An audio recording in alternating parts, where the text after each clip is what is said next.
just finished step 4 and look what we have. Ooh.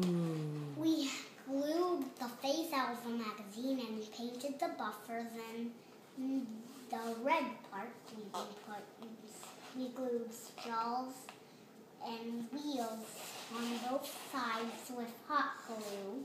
And we also did that with hot glue, and we tucked the cotton ball in, and we painted the number 1 on both sides, and we glued cut these out of the magazine and glued them on. And is it finished? Yes, it's finished. Very good job. What do you think? Do you give yourself an A? Yes. And to see this is the switch to see the bottom. Here is the bottom. All right. It's red and blue. Perfect. Thanks for helping me learn how to do this project today.